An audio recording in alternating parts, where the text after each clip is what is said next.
সুপ্রিয় শিক্ষার্থীবৃন্দ, জাতীয় বিশ্ববিদ্যালয়ের অনলাইন ক্লাসে তোমাদের স্বাগত জানাচ্ছি।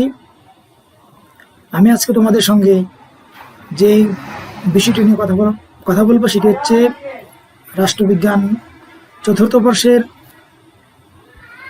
Globalization, regionalism and international financial institutions নামক কোর্সটির উপরে।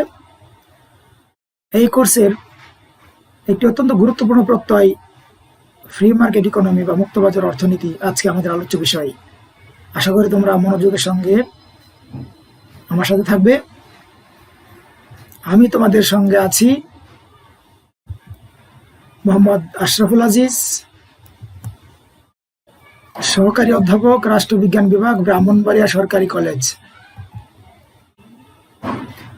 আমার এই ক্লাস শেষে তোমরা শিক্ষার্থীরা যা শিখতে পারবে সেটি হচ্ছে মুক্তবাজার অর্থনীতি কি সেটি বলতে পারবে, মুক্তবাজার অর্থনীতির বৈশিষ্ট্যাবলী বলতে পারবে, মুক্তবাজার অর্থনীতির সুবিধা অসুবিধা চিহ্নিত করতে পারবে এবং অনুন্নত উন্নয়নশীল দেশগুলোর উপর মুক্তবাজার অর্থনীতির প্রভাব চিহ্নিত করতে পারবে।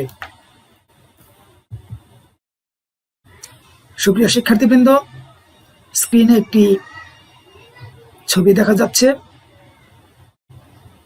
এটি মুক্তবাজার অর্থনীতিকে প্রতিনিধিত্ব করে বলে আমার মনে হয়েছে।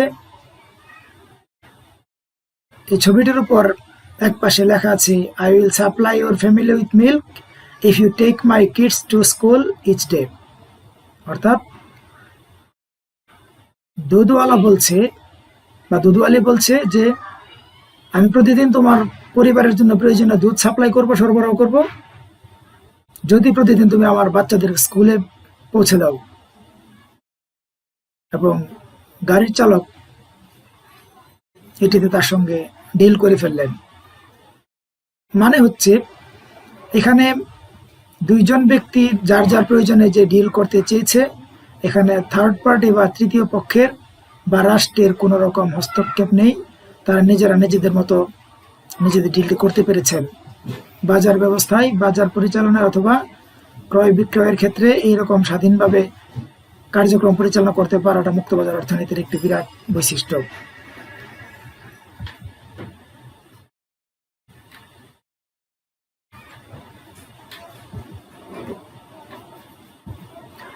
মুক্তবাজার অর্থনীতি বিষয়টি আজকের বিশ্বায়নের যুগে, পুঁজিবাদের গণতন্ত্রের জয় জয়কারের যুগে অত্যন্ত গুরুত্বপূর্ণ একটি প্রত্যয়। আধুনিক বিশ্বে মুক্তবাজার অর্থনীতি এমন একটি বহুল আলোচিত অর্থনৈতিক ব্যবস্থা যেখানে সভ্যতার ক্রমবিকাশের ফলে ছোট হয়ে আসছে পৃথিবী। আজকের বিশ্ব সভ্যতা যে স্তরে পৌঁছেছে তার পেছনে অর্থনীতি বা অর্থশাস্ত্রের ভূমিকা খুবই গুরুত্বপূর্ণ। সভ্যতার কুশলগ্ন থেকে অর্থনীতি সভ্যতার উত্থান পতন, গতিধারা পরিবর্তনে সমানভাবে কার্যকর থেকেছে। যোগাযোগ ব্যবস্থার উন্নতির ফলে মানুষ নিজেকে এখন বিশ্ব নাগরিক হিসেবে ভাবতে শুরু করেছে। অর্থনীতির মুক্তবাজারমুখী পরিবর্তন আজ প্রভাব বিস্তার করেছে জীবনের সর্বস্তরে। তাই বিচ্ছিন্নতার পরিবর্তে যুগে বন্ধুত্বই কাম্য বিবেচিত হচ্ছে অর্থনৈতিক কৌশল রূপে বা উন্নয়নের কৌশল রূপে। এই প্রেক্ষাপটেই বিশ্বে মুক্তবাজার অর্থনীতি বিস্তার লাভ করছে।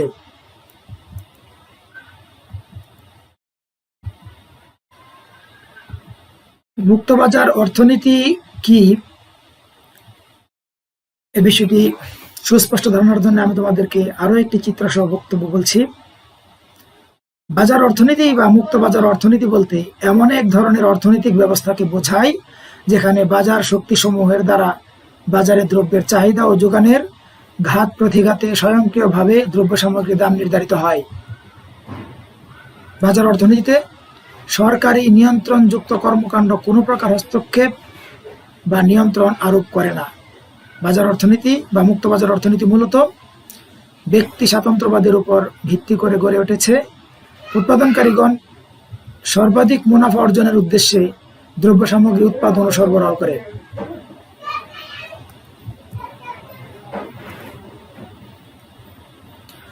এইভাবে মুক্তবাজার অর্থনীতিতে কোনো দ্রব্য কি পরিমাণে এবং কার জন্য উৎপাদিত হবে সেসব প্রশ্নের মীমাংসার ভার বাজারের সরবরাহ ও চাহিদার উপর ছেড়ে দেওয়া হয়। মুক্তবাজার অর্থনীতি সম্পর্কে আমাদের নিজস্ব বক্তব্যের পরে আমরা প্রামাণ্য সংজ্ঞা উপস্থাপন করব। মুক্তবাজার অর্থনীতি সম্পর্কে অনেক অর্থনীতিবিদ বিশেষজ্ঞ অনেক সংজ্ঞা দিয়েছেন। প্রফেসর স্যামুয়েলসন এন্ড নর্ডস বলেন, A free market economy is one in which individuals and private firms make the major decisions about production and consumption. অর্থাৎ মুক্তবাজার অর্থনীতি হচ্ছে এমন একটি অর্থনৈতিক ব্যবস্থা যেখানে ব্যক্তি বা ব্যক্তিগত ফার্মগুলি উৎপাদন এবং ভোগের ক্ষেত্রে বড় বড় সিদ্ধান্তগুলি গ্রহণ করে থাকে। বেলফ্রেডো প্যারেটো তার সংজ্ঞায় বলেন, সহজভাবে উৎপাদন ও ভোগের স্বাধীনতার নিশ্চয়তা যে অর্থনীতি প্রদান করে তাই মুক্তবাজার অর্থনীতি। অর্থাৎ মুক্তবাজার অর্থনৈতিক ব্যবস্থায় সহজভাবে উৎপাদন এবং ভোগের স্বাধীনতা ভোগ করা যায়। অ্যাডাম স্মিথ তার ওয়েলথ অফ নেশনস গ্রন্থে বলেন, An economy can work well in a free market scenario where everyone will work for his or her own interest. একটা অর্থনীতি ভালো কাজ করতে পারে তখন যেখানে প্রত্যেকেই তার ব্যক্তিগত লাভালাভের কথা চিন্তা করে কাজ করতে পারে। অ্যাডাম স্মিথ, ডেভিড রিকার্ডো থেকে শুরু করে এমনকি কেইনসের মতো অর্থনীতিবিদদের আরাধ্য ছিল মুক্তবাজার অর্থনীতি। এই অর্থনৈতিক দর্শনের মূল কথা হলো লেইজে ফেয়ার বা অবাধ স্বাধীনতা, যার উপর অভিব্যক্তি হলো সার্ভাইভাল অফ দ্য ফিটেস্ট। এখানে কেবল যোগ্যরাই টিকে থাকবে, মানসম্পন্ন দ্রব্যই বাজার দখল করে নেবে,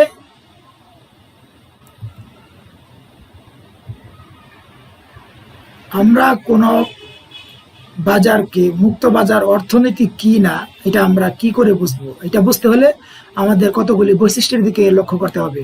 অর্থাৎ মুক্ত বাজার অর্থনীতির কিছু বৈশিষ্ট্য থাকে যেখান থেকে সেটি পরিষ্কারভাবে ফুটে ওঠে। যেমন মুক্ত বাজার অর্থনীতির বৈশিষ্ট্যের মধ্যে প্রথম বৈশিষ্ট্য হচ্ছে মুনাফার উদ্দেশ্যে উৎপাদন। মুক্ত বাজার অর্থনৈতিক ব্যবস্থায় যে কোনো উৎপাদক ব্যক্তি প্রতিষ্ঠান উৎপাদন কার্যে লিপ্ত হতে যাবে তার প্রথম উদ্দেশ্যই হবে মুনাফা লাভ।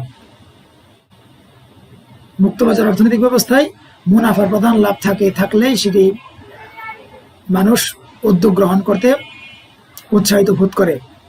মুক্তবাজার অর্থনীতির আরো গুরুত্বপূর্ণ বৈশিষ্ট্য হচ্ছে একটি অবাধ প্রতিযোগিতা। এই অর্থনৈতিক ব্যবস্থায় যে কোনো ব্যক্তি, যে কোনো প্রতিষ্ঠান, সংস্থা যে কোনো পণ্য নিয়ে জনগণের দ্বারে উপস্থিত হতে পারে। এখানে কোন দ্রব্য বা পণ্য টিকে থাকবে, কোন দ্রব্য পণ্য সেবাটি টিকে থাকবে না, এটা নির্ভর করে প্রতিযোগিতা করে কে বেশি শক্তি অর্জন করে, কে জনগণের জন্য বেশি ইউটিলিটি দিতে পারবে। অর্থাৎ যে ব্যক্তি বা প্রতিষ্ঠানের উৎপাদিত দ্রব্য জনগণকে বেশি পরিমাণে সন্তুষ্ট করতে পারবে, অবাধ প্রতিযোগিতার মধ্যে এগিয়ে যেতে পারবে, সেই দ্রব্যই কেবল বা সেবাই কেবল বাজারে টিকে থাকবে। এই অবাধ প্রতিযোগিতা হচ্ছে মুক্তবাজার অর্থনীতির একটি অত্যন্ত গুরুত্বপূর্ণ বৈশিষ্ট্য। মুক্তবাজার অর্থনৈতিক ব্যবস্থায় সামাজিক নিরাপত্তার বিষয়টির নিশ্চয়তা তৈরি হয়। এই আধুনিক মুক্তবাজার অর্থনৈতিক ব্যবস্থায় রাষ্ট্রীয় পর্যায়ে এমনকি শিল্প কারখানায় পর্যন্ত শ্রমিকদের সামাজিক নিরাপত্তার ব্যবস্থা গ্রহণ করা হয়। রাষ্ট্রের বিভিন্ন প্রতিষ্ঠানে, বিভিন্ন সেক্টরে বিভিন্ন লোকজন কর্মরত থাকলে যেমন সামাজিক অর্থনৈতিক নিরাপত্তা ভোগ করতে পারে। মুক্তবাজার অর্থনৈতিক ব্যবস্থার ফলে শিল্পে নিযুক্ত শ্রমিকরাও একইভাবে অনেক সামাজিক নিরাপত্তা বলয়ের মধ্যে নিজেকে অন্তর্ভুক্ত করতে পারে। আধুনিক শিল্প মালিকেরা তাদের শ্রমিকদের জন্য চিকিৎসার ব্যবস্থা, চাকরি শেষে পেনশন, গ্র্যাচুইটি, নানা ধরনের অর্থনৈতিক প্রণোদনার ব্যবস্থা করে থাকে, যেটা তাদেরকে নিরাপত্তা দেয়, মানসিকভাবে তারা স্বস্তি বোধ করতে পারে। এই জন্যে সামাজিক নিরাপত্তা মুক্তবাজার অর্থনীতির একটা গুরুত্বপূর্ণ বৈশিষ্ট্য। মুক্তবাজার অর্থনীতির আরেকটি গুরুত্বপূর্ণ বৈশিষ্ট্য হচ্ছে সরকারি খাত সবসময় সীমিত পরিসরে কাজ করে। এক সময় ছিল একটি রাষ্ট্রের সকল সেক্টর, সকল প্রতিষ্ঠান সরকারের নিয়ন্ত্রণে পরিচালিত হতো, অথবা বেশিরভাগ প্রতিষ্ঠানই সরকারি পরিচালনায় বা নিয়ন্ত্রণে পরিচালিত হতো। মুক্তবাজার অর্থনৈতিক ব্যবস্থা প্রতিষ্ঠিত হবার পর সরকার খুব সামান্য কিছু বিষয়, অত্যন্ত রাষ্ট্রের জন্য মৌলিকভাবে গুরুত্বপূর্ণ কিছু বিষয় বা প্রতিষ্ঠান নিজের নিয়ন্ত্রণে রেখে অন্যান্য সকল কম গুরুত্বপূর্ণ বা গৌণ প্রতিষ্ঠানগুলি সবগুলি ব্যক্তি মালিকানায় ছেড়ে দেয়, যেখানে বিভিন্ন ব্যক্তিরা তাদের প্রতিযোগিতার মাধ্যমে দায়িত্ব গ্রহণ করে নিজেরাও মুনাফা লাভ করে, রাষ্ট্রের জনগণ সেই প্রতিষ্ঠান থেকে সেবা বা পণ্য ভোগ করে থাকে। মুক্তবাজার অর্থনীতির আরেকটি অত্যন্ত গুরুত্বপূর্ণ বৈশিষ্ট্য হচ্ছে উদ্যোগের স্বাধীনতা। এই ব্যবস্থায় যে কোনো ব্যক্তি যে কোনো বিষয়ে উদ্যোগ গ্রহণ করতে পারে।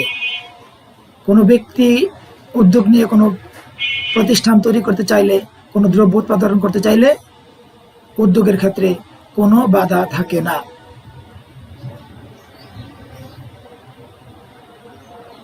মুক্তবাজার অর্থনীতির আরো একটি ভালো বৈশিষ্ট্য হচ্ছে অ্যাডাপ্টেবিলিটি বা অভিযোজন ক্ষমতা।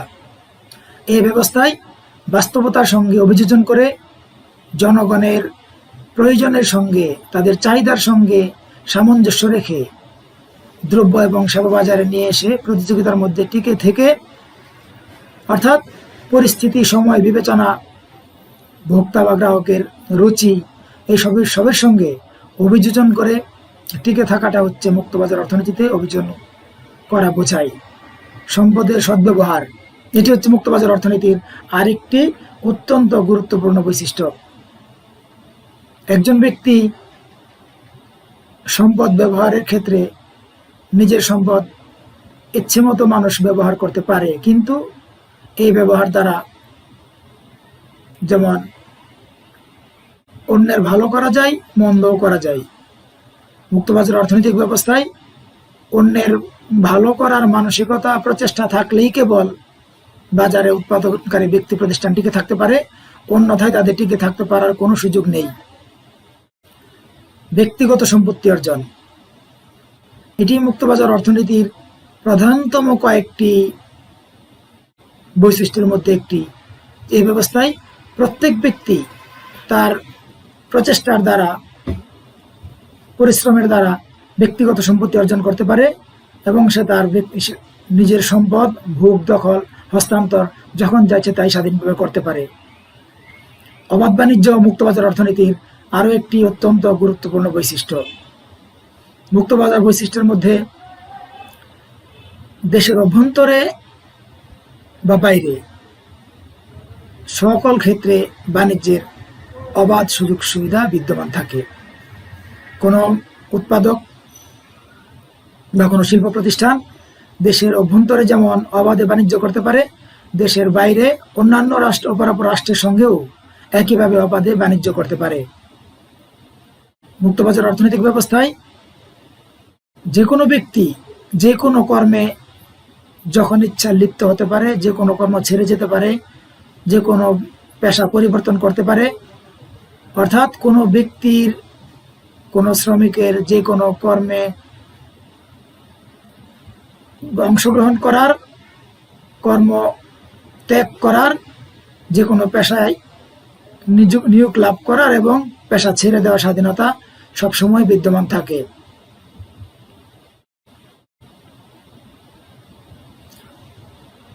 সুপ্রিয় শিক্ষার্থীবৃন্দ, মুনাফার উদ্দেশ্যে উৎপাদন আমরা ব্যাখ্যা করেছি। আমি আশা করি স্ক্রিনে প্রদর্শিত চিত্রটি তোমাদের এই বিষয়টিকে আরো পরিষ্কার করে তুলে ধরবে। প্রতিযোগিতার ক্ষেত্রে একই কথা প্রযোজ্য। এখানেও একটি চিত্র দেওয়া হয়েছে, যে চিত্রটি দেখলে তোমরা প্রতিযোগিতার ধারণাটি পরিচ্ছন্ন রূপে লাভ করতে পারবে।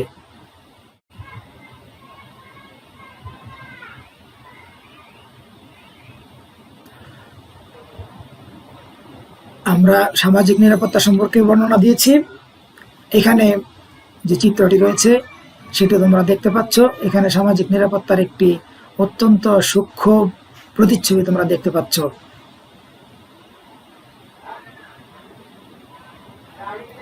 মুক্তবাজার অর্থনৈতিক ব্যবস্থায় সবসময় সরকারের হস্তক্ষেপ খুব সীমিত পরিসরে থাকে।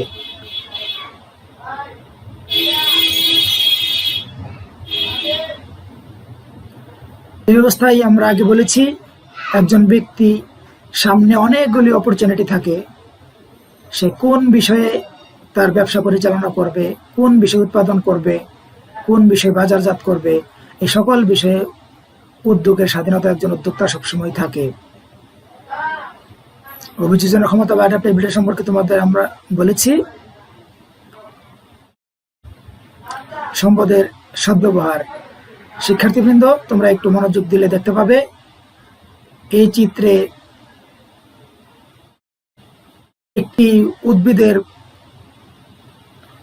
উপরের অংশে ডলারের চিহ্ন রয়েছে, নিচে একজন মানুষ পানি ঢালছে। তার মানে হচ্ছে এই ব্যবস্থায় সম্পদকে যদি কেউ যথার্থভাবে বিনিয়োগ করতে পারে, কাজে লাগাতে পারে, সেই টাকা থেকে সে অনেক বেশি মুনাফা অর্জন করতে পারে। এটা কেবল মুক্তবাজার অর্থনৈতিক ব্যবস্থাতেই সম্ভব। একজন ব্যক্তি যতটুকু পরিশ্রম করে, যত বেশি পরিশ্রম করবে, যত বেশি সফলভাবে ব্যবসা বাণিজ্য পরিচালনা করতে পারবে, উৎপাদন কার্য পরিচালনা করতে পারবে, তত বেশি ব্যক্তিগত সম্পত্তি সে অর্জন করতে পারবে এবং সে যত বেশি তার ইচ্ছে মতো সম্পত্তির ভোগ করা, হস্তান্তর করা অথবা সম্পত্তি দিয়ে জনকল্যাণমূলক যে কোনো কাজে সে নিজেকে নিযুক্ত করতে পারে। অবাধ বাণিজ্য, যে ক্ষেত্রে কোনো রকম বাধা থাকে না, বাণিজ্যের ক্ষেত্রে দুই পক্ষের মধ্যে যদি বাণিজ্যের শর্তগুলি মিলে যায়, অর্থাৎ রপ্তানিকারক, আমদানিকারক, উৎপাদক এবং ভোক্তা প্রত্যেকের মধ্যে, দুই পক্ষের মধ্যে যখন ঐকমত্য তৈরি হয়, তখন এখানে আর কোনো তৃতীয় পক্ষের বাধা এসে কোনো রকম প্রভাব বিস্তার করতে পারে না। কর্মের স্বাধীনতার কথা আমরা আগে বলেছি। একজন ব্যক্তি যে কোনো রকম কর্মে নিযুক্ত হওয়া, কর্ম ছেড়ে যাওয়া, এই সম্পর্কে এই বিষয়ে তার যথার্থ স্বাধীনতা রয়েছে।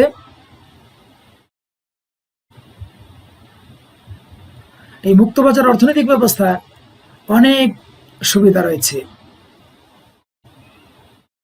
মুক্তবাজার অর্থনীতির প্রথম সুবিধা হচ্ছে এখানে ব্যক্তি স্বাধীনতা বজায় থাকে। যে কোনো ব্যক্তি যে কোনো রকম সিদ্ধান্ত গ্রহণ করার, রাষ্ট্রীয় ব্যবস্থা বা আইনকে স্বীকার করে তার সীমানার মধ্য থেকে সে যে কোনো ধরনের চিন্তা, ব্যবস্থা, কার্যক্রম পরিচালনা করতে পারে। ব্যক্তির সব কিছু করার এবং না করার স্বাধীনতা থাকে। এটি মুক্তবাজার অর্থনীতির একটি বিরাট বড় সুবিধা। মুক্তবাজার অর্থনীতিতে উৎপাদন ব্যয় সবসময় কম হয়। উৎপাদন ব্যয় কম হয় এই জন্যে যেহেতু মুক্তবাজার অর্থনৈতিক ব্যবস্থায় উৎপাদকদেরকে বা শিল্প মালিকদেরকে প্রচণ্ড পরিমাণ প্রতিযোগিতার মধ্যে টিকে থাকতে হয়। সেখানে অদক্ষ বা দক্ষতা কম থাকলে কোনো লোকের পক্ষে টিকে থাকা সম্ভব হয় না। সবচাইতে দক্ষ এবং যোগ্য লোকেরাই এখানে কেবল টিকে থাকে।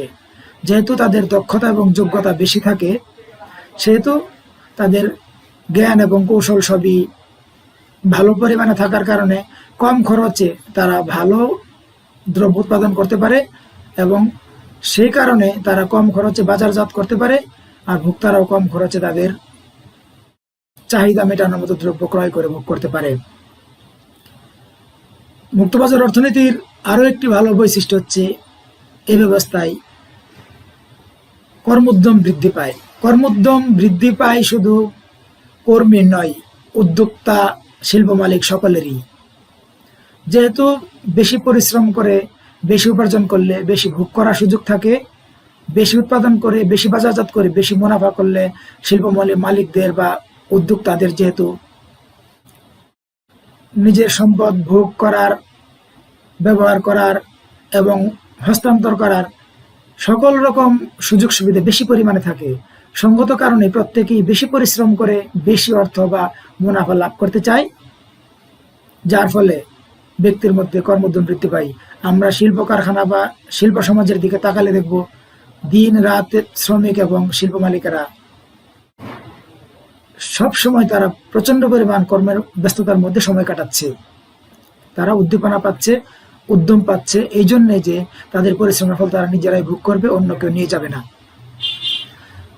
মুক্তবাজার অর্থনীতি ব্যবস্থার মধ্যে একটু ভালো সুবিধা হচ্ছে দ্রুত অর্থনৈতিক উন্নয়ন সম্ভব হয়। একটু আগে যেটি বললাম, যেহেতু কর্মোদ্যম বৃদ্ধি পায়, শ্রমিক মালিক সকলেই বেশি করে পরিশ্রম করে বেশি মুনাফা এবং অর্থ লাভের আশায়, এই জন্য উৎপাদন বেশি হয়, জনগণ সেবা বেশি পায়। সঙ্গত কারণেই সার্বিকভাবে রাষ্ট্রের দ্রুত অর্থনৈতিক উন্নয়ন সাধিত হয়। মুক্তবাজার অর্থনীতিতে দায়িত্ব সচেতনতা অনেকাংশে বৃদ্ধি পায়। যেহেতু মুক্তবাজার অর্থনৈতিক ব্যবস্থায় টিকে থাকার জন্য প্রতিযোগিতায় লিপ্ত হতে হয়, অধিক উপার্জনের জন্য দক্ষতা বা যোগ্যতা অর্জন করতে হয়, সঙ্গত কারণে ব্যক্তি এক্ষেত্রে দায়িত্বশীল আচরণ করে এবং সে দায়িত্ব সম্পর্কে সচেতন হয়। অফিসে যোগদানের প্রশ্নই হোক, উৎপাদনের মাত্রার প্রশ্নেই হোক, উৎপাদন বা শ্রমের সম্পর্কে জ্ঞান সম্পর্কেই হোক, সে অধিক সচেতন হয়ে ওঠে এবং এই অধিক সচেতনতা শেষ পর্যন্ত একটু সমৃদ্ধ সমাজের দিকে মানুষকে এগিয়ে নিয়ে যায়। বেসরকারি খাতে মূলধন গঠন মুক্তবাজার অর্থনীতির একটি গুরুত্বপূর্ণ বৈশিষ্ট্য। যেহেতু মুক্তবাজার অর্থনৈতিক ব্যবস্থায় সরকার সবকিছু নিয়ন্ত্রণ করে না এবং সরকার অধিকাংশ প্রতিষ্ঠান বেসরকারি খাতে ছেড়ে দেয়, সঙ্গত কারণেই বেসরকারি খাতে মূলধন গঠনের ঘটনাটি ঘটে এই জন্যে যে সরকার সকল প্রতিষ্ঠান পরিচালনা করে না করবার কারণে বেসরকারি খাতে প্রতিষ্ঠান ছেড়ে দেওয়ার পর তাদেরকে অনেক সময় অনেক রকম রাষ্ট্রের পক্ষ থেকে সহযোগিতা করা হয়, প্রণোদনা দেওয়া হয়, যেন প্রতিষ্ঠানগুলি ভালোভাবে টিকে থাকে, প্রতিষ্ঠানগুলি ভালোভাবে ব্যবসা করতে পারে। তাহলে রাষ্ট্রের অভ্যন্তরে মানুষের যেমন কর্মসংস্থান হবে, উৎপাদন বেশি হলে ভোক্তাদের সহজে তাদের চাহিদা মেটানোর জন্য ভোগ্যপণ্য লাভ করবে। এই তারা লাভ করার ফলে শিল্প উদ্যোক্তা বা মালিকগণ অধিক বিক্রয়ের কারণে অধিক উৎপাদন করবে, অধিক উৎপাদনের কারণ পরবর্তীতে তারা অধিক মুনাফা লাভ করবে। এইভাবে বেসরকারি খাতে বড় ধরনের মূলধন গঠিত হয় বা গড়ে ওঠে। মুক্তবাজার অর্থনৈতিক ব্যবস্থায় যেহেতু কারো জন্য কোনো বাধা নেই, এই জন্য অনেক উদ্যমী মানুষ নতুন নতুন উদ্যোক্তা হিসাবে বাজারে প্রবেশ করে, এভাবে নতুন নতুন উদ্যোক্তা সৃষ্টি হয়।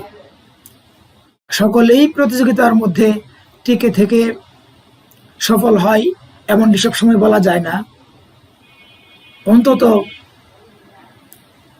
কিছু সংখ্যক উদ্যোক্তা বাজারে নতুন এসে টিকে যায়, যারা পরবর্তীতে অনেক বড় বড় শিল্প প্রতিষ্ঠান বা গ্রুপ অফ ইন্ডাস্ট্রিজ পর্যন্ত পরিচালনা করে তৈরি করতে পারে। অর্থনৈতিক সমৃদ্ধি অর্জন মুক্তবাজার অর্থনৈতিক ব্যবস্থার ক্ষেত্রে একটি অত্যন্ত গুরুত্বপূর্ণ বিষয়।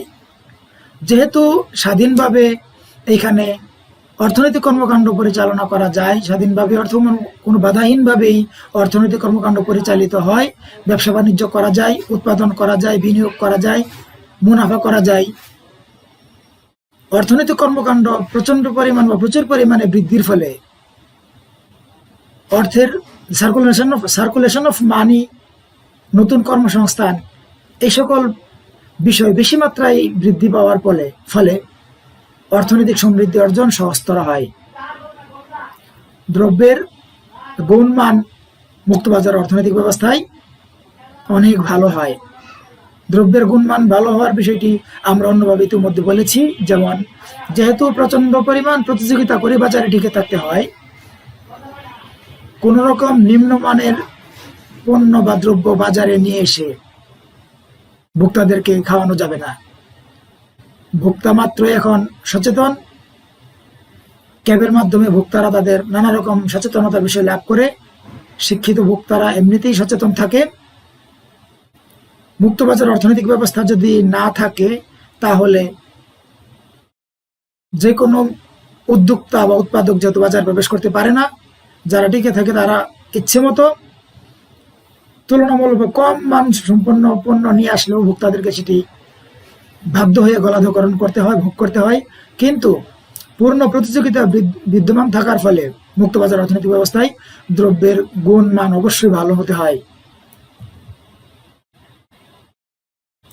দ্রব্যমূল্য তুলনামূলকভাবে কম থাকে। দ্রব্যমূল্য তুলনামূলকভাবে মুক্তবাজার অর্থনৈতিক ব্যবস্থায় কম থাকে এই জন্য যেহেতু মুক্তবাজার অর্থনীতিতে অবাধ প্রতিযোগিতা রয়েছে।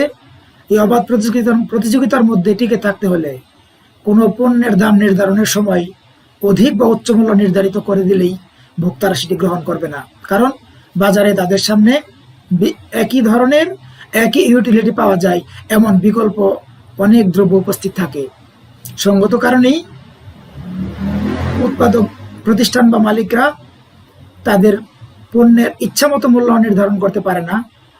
বাজারের সঙ্গে সামঞ্জস্য রেখে কখনো কখনো একই ধরনের প্রতিষ্ঠান যে সকল পণ্য উৎপাদন করে, সমজাতীয় পণ্যের উৎপাদন করে বা বাজারজাত করে, তাদের থেকে তুলনামূলক কম মূল্যে বাজারে পণ্য সরবরাহ করতে হয় তা বাজারকে দখল করবার জন্যে। এই সুযোগে বাজারে ভোক্তা শ্রেণী তুলনামূলক কম মূল্যে দ্রব্যমূল্য পেয়ে থাকে।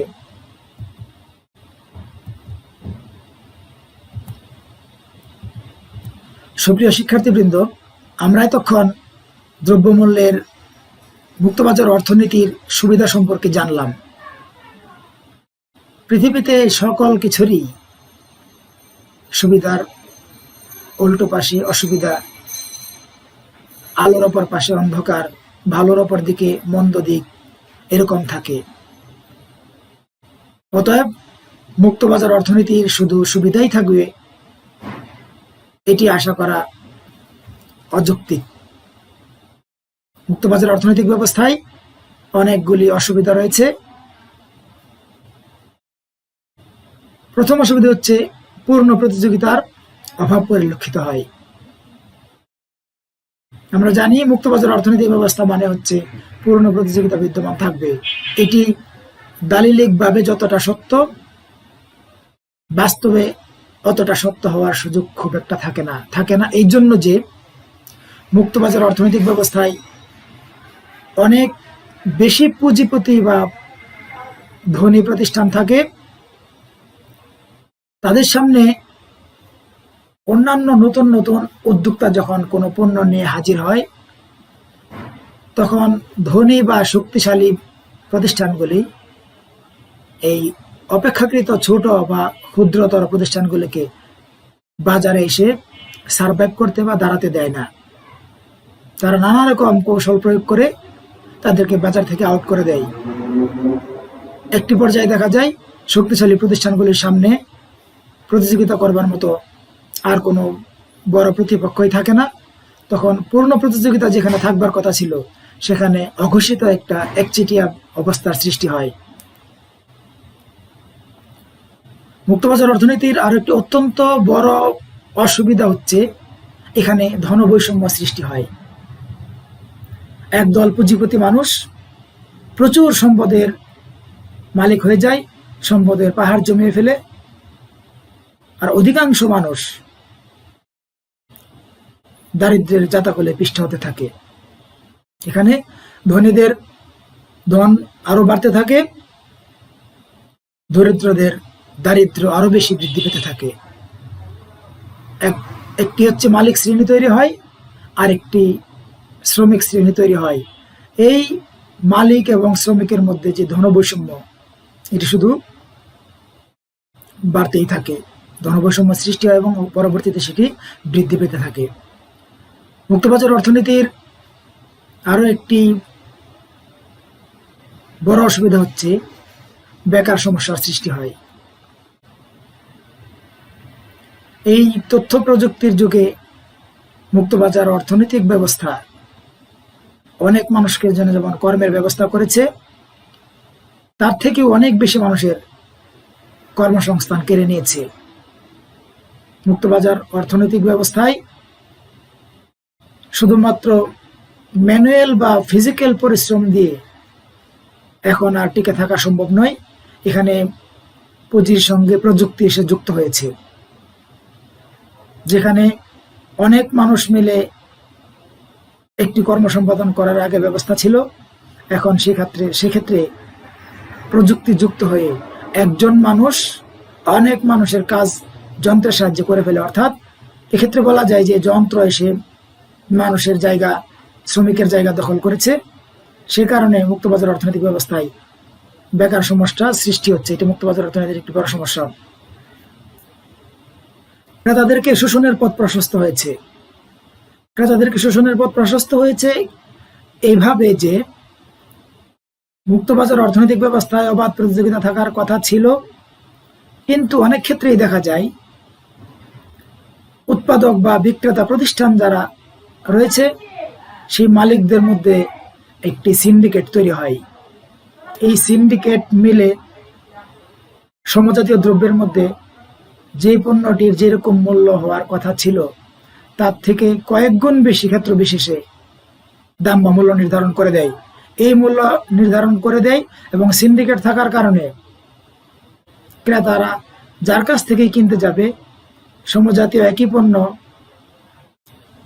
কয়েক গুণ বেশি মূল্যেই কিনতে হয়। এক্ষেত্রে ক্রেতাদের কিছুই করার থাকে না, তাদেরকে শুধু মাসুল গুনতে হয়। এইভাবে সিন্ডিকেট ব্যবস্থার মাধ্যমে ক্রেতাদেরকে শোষণ করা হচ্ছে দিনের পর দিন। এটি মুক্তবাজার অর্থনৈতিক ব্যবস্থার অত্যন্ত নেতিবাচক একটি দিক। মুক্তবাজার অর্থনীতির আরো একটি অসুবিধা হচ্ছে উন্নয়নের পথে বাধা সৃষ্টি। উন্নয়নের পথে মুক্তবাজার কিভাবে বাধা সৃষ্টি করে? অর্থনীতির পরিসংখ্যান থেকে জানা যায় আজকের পৃথিবীতে 100 ভাগ সম্পদের 90 ভাগ সম্পদ পঞ্জীভূত হয়ে রয়েছে 10 ভাগ পুঁজিপতির হাতে, আর সমগ্র 90 ভাগ মানুষের হাতে মাত্র 10 ভাগ সম্পদ রয়েছে। এভাবে ব্যক্তি বিশেষের হাতে যখন বা বিশেষ একটি শ্রেণী গোষ্ঠীর হাতে যখন অনেক বেশি অর্থের পুঞ্জীভূত অবস্থা বিরাজ করে, তখন রাষ্ট্রের পক্ষে উন্নয়নের জন্য সকল ব্যবস্থা গ্রহণ করা সম্ভব হয় না। মুক্তবাজার অর্থনৈতিক ব্যবস্থা যেহেতু অর্থের সুষম বন্টনের, সমাজে ভোগের সুষম ব্যবস্থা করতে পারেনি বা পারে না, সঙ্গত কারণেই উন্নয়নমূলক কর্মকাণ্ডের ক্ষেত্রে এটি একটি বাধা হিসাবে কাজ করে। এইভাবেই মুক্তবাজার অর্থনৈতিক ব্যবস্থা উন্নয়নের পথে বাধা সৃষ্টি করে। সামাজিক নিরাপত্তার অভাব মুক্তবাজার অর্থনৈতিক ব্যবস্থার একটি অত্যন্ত নেতিবাচক দিক। অধিকাংশ শিল্প প্রতিষ্ঠানেই দেখা যায় যে শ্রমিকদেরকে মালিকরা শোষণ করে থাকে। এক্ষেত্রে উল্লেখযোগ্য যে আধুনিক সমাজতন্ত্রের প্রতিষ্ঠাতা কার্ল মার্কস বলেছিলেন, যাদের শ্রমে এবং ঘামে দ্রব্য উৎপাদিত হয়, সে দ্রব্য বিক্রির পরে যে পরিমাণ মুনাফা অর্জিত হয়, সেই মুনাফার একটি ভালো অংশ সেই শ্রমিকদের প্রাপ্য থাকা উচিত। কিন্তু মুক্তবাজার অর্থনৈতিক ব্যবস্থায় এই বিষয়টিকে মোটেও গুরুত্ব দেওয়া হয় না। মালিকেরা শ্রমিকদের শ্রমকে ব্যবহার করে অত্যন্ত অল্প দামে শ্রমিকদের শ্রমকে কিনে নিয়ে উৎপাদন করে সেই উৎপাদিত দ্রব্য বিক্রি করে তারা প্রচুর পরিমাণ মুনাফা লাভ করে। শ্রমিকরা দিনে এনে দিনে খায়, এই অবস্থায় তাদের জীবন চলে যায়। যখন কাজ করতে পারে না তখন তারা কোন রকম বেতন ভাতা দিয়েও পায় না। অনেক ক্ষেত্রে এরকম হতে দেখা যায়। জীবনভর শ্রমিকের কাজ করার শেষে, জীবন শেষে এই শ্রমিককে দেখা যায় সামাজিক নিরাপত্তাহীনতায় ভুগতে। তার চিকিৎসা, তার ভরণ পোষণ, তার আহার, তার আবাস, এই সব কিছুতেই তাকে বিরাট ধরনের ঝুঁকির মধ্যে পড়ে যেতে হয়। এভাবে মুক্তবাজার অর্থনীতি সামাজিক নিরাপত্তাকে নষ্ট করে বা সামাজিক নিরাপত্তার অভাব তৈরি করে।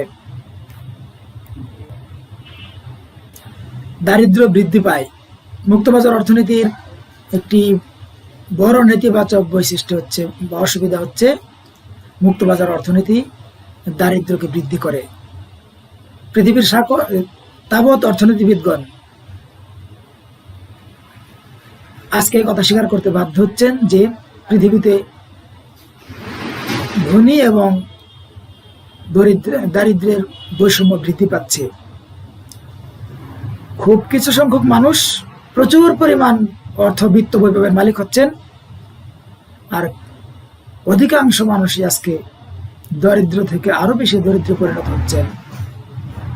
যেহেতু মুক্তবাজার অর্থনৈতিক ব্যবস্থায় ধন সম্পদ পুঞ্জীভূত করার ব্যবস্থা রয়েছে, যারা কৌশলী, বুদ্ধিমান এবং বৈষয়িক বিষয়ে অধিক বেশি জ্ঞান রাখেন, তারা নানা কৌশলে নানাভাবে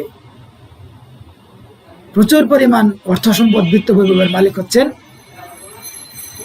আর অধিকাংশ মানুষই এ সংক্রান্ত উল্লেখিত বিষয়গুলিতে যথেষ্ট যোগ্যতা না থাকার কারণে তাদের দারিদ্র আরো বৃদ্ধি পাচ্ছে দিন দিন। দরিদ্র দেশগুলোর অর্থনীতি ক্ষতিগ্রস্ত হচ্ছে। যেহেতু মুক্তবাজার অর্থনীতি সমগ্র বিশ্বকে আজ ছোট করে দিয়েছে,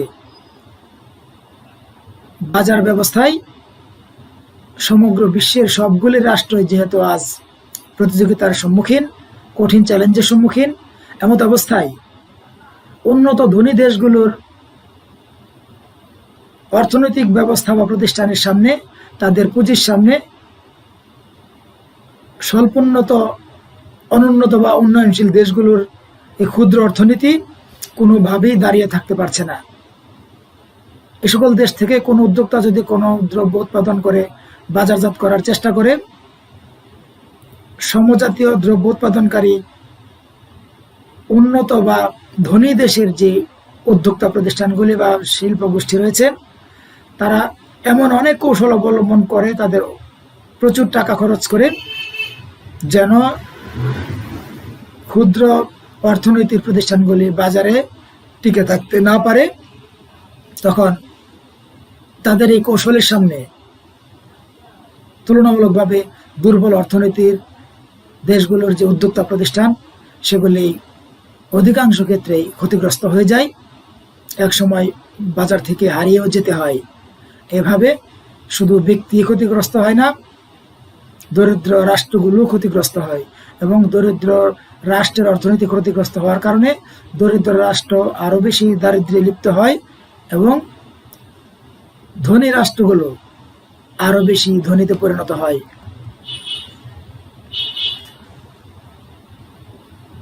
মুক্তবাজার অর্থনীতির অত্যন্ত নেতিবাচক একটি দিক হচ্ছে এখানে নির্ভরশীলতা বৃদ্ধি পায়। যেহেতু কিছু ব্যক্তি বা প্রতিষ্ঠানের হাতে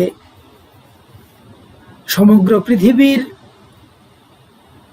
ধন, ব্যবসায়িক কৌশল, ব্যবসায়িক পলিসি তাদের হস্তগত রয়েছে, সঙ্গত কারণেই তারা অন্যান্য দরিদ্র বা ক্ষুদ্র বা গরিব রাষ্ট্রগুলোকে এই প্রতিযোগিতায় চ্যালেঞ্জ করতে পারার মতো শক্তি অর্জন করতে দেয় না। আমরা যদি প্রসঙ্গত বলি, বিশ্বব্যাংক, IMF, WTO এই সকল অর্থনৈতিক প্রতিষ্ঠানগুলি সবসময় ধনী দেশগুলোর এজেন্ট হিসেবে কাজ করে।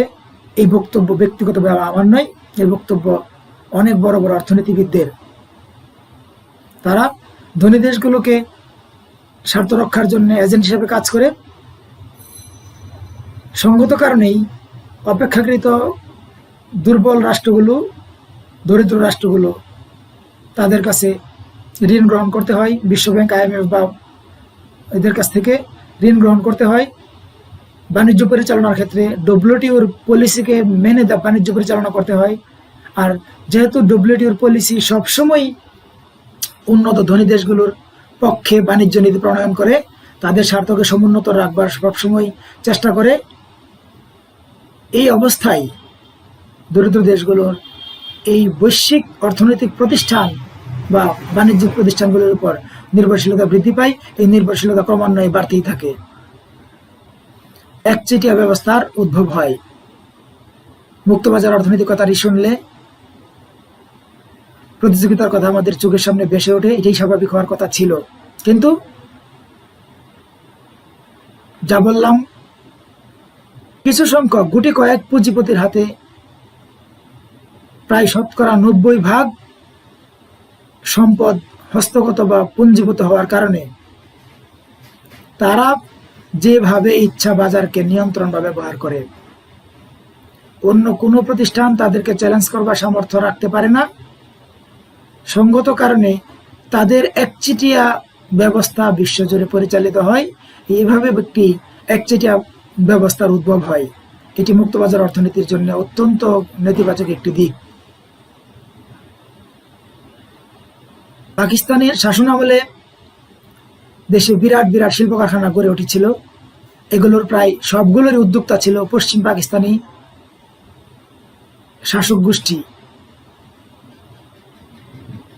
কারণ পশ্চিম পাকিস্তানিদের শিল্প প্রতিষ্ঠায় রাষ্ট্রীয় পৃষ্ঠপোষকতা দিলেও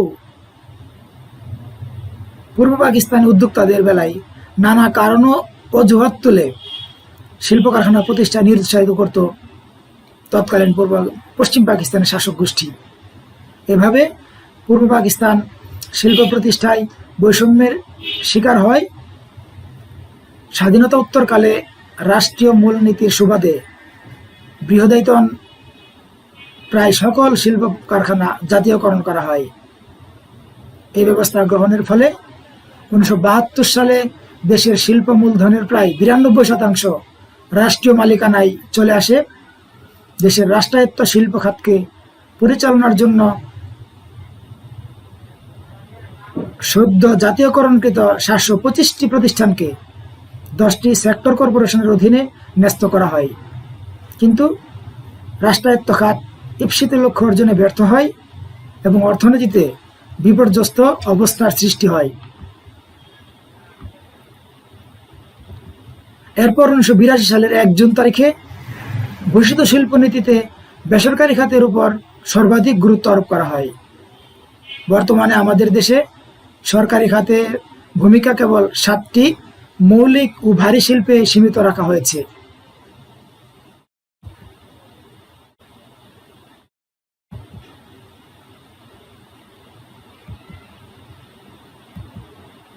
এই 7টি খাত হচ্ছে নিম্নরূপ: অস্ত্র, গোলাবারুদ ও প্রতিরক্ষা সরঞ্জাম,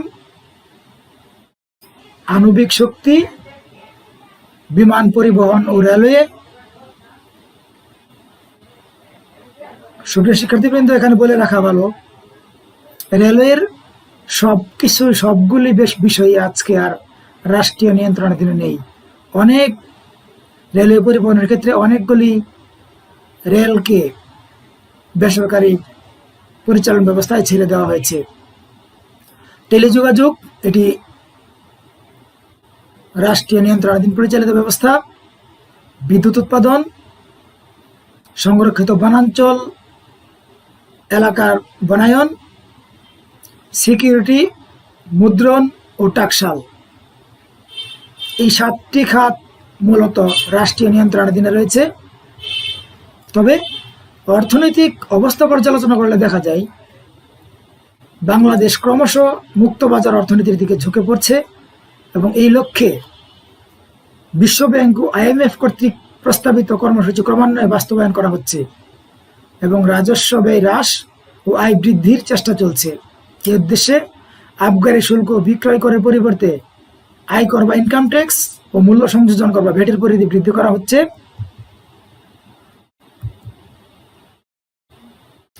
বাণিজ্য নীতি সংস্কার করে ক্রমশ উদারনীতি গ্রহণ করা হচ্ছে। পরিবর্তনশীল বিনিময় হার ও বিনিয়োগের ক্ষেত্রে সকল বাধা নিষেধ প্রত্যাহার করা হচ্ছে। সুতরাং বলা যায় যে বর্তমানে বাংলাদেশ সরকার ক্রমশ মুক্তবাজার অর্থনীতির দিকে অগ্রসর হচ্ছে।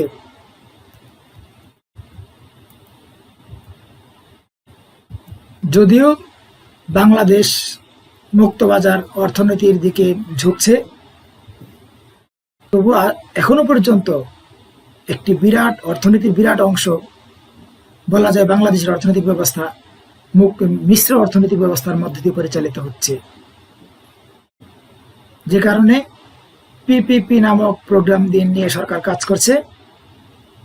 এই মিশ্র অর্থনৈতিক ব্যবস্থা থেকে ক্রমশ সরে সরে আমাদের বাংলাদেশের রাষ্ট্রীয় অর্থনীতি মুক্তবাজার অর্থনীতিকে ঝুঁকে যাচ্ছে। আমরা এটি ইতিবাচক দিক দুটি আলোচনা করেছি। বাস্তবতা হচ্ছে যে আমাদের কাছে যেটি ভালো লাগুক, মুক্তবাজার অর্থনীতি একটি অনিবার্য বাস্তবতা। বাংলাদেশকে এই মুক্তবাজার অর্থনীতির যে চ্যালেঞ্জ, বৈশ্বিক মুক্তবাজার অর্থনীতির যে চ্যালেঞ্জ, এটিকে মোকাবেলা করেই তার অর্থনীতিকে এগিয়ে নিয়ে যেতে হবে। ইতিবাচক প্রভাব রয়েছে, নেতিবাচক প্রভাব রয়েছে। আমাদের রাষ্ট্রের নেতৃবৃন্দ, উৎপাদক বা শিল্প মালিকগণ, শ্রমিক, ভোক্তা, নাগরিক সকলের সম্মিলিত প্রচেষ্টা, দেশপ্রেম, আন্তরিকতা যদি থাকে, মুক্তবাজার অর্থনীতি বিশ্বায়নের একটি নিয়ামক বলা যায়। এই সব কিছুকে মোকাবেলা করে আমরা আমাদের কাঙ্ক্ষিত অর্থনৈতিক লক্ষ্য অর্জন করতে পারবো, এটি আমার বিশ্বাস। সুপ্রিয় ছাত্রছাত্রী, আমরা সবসময় আমাদের সামনে আগত যে কোনো চ্যালেঞ্জকে চ্যালেঞ্জ হিসেবে নিয়ে ওভারকাম করে আমরা টিকে থাকবো, এগিয়ে যাব, সমৃদ্ধ, সুখী, শান্তিপূর্ণ সোনার বাংলা গড়ে তুলব। এটি আমাদের প্রত্যয় হোক। সবাইকে ধন্যবাদ।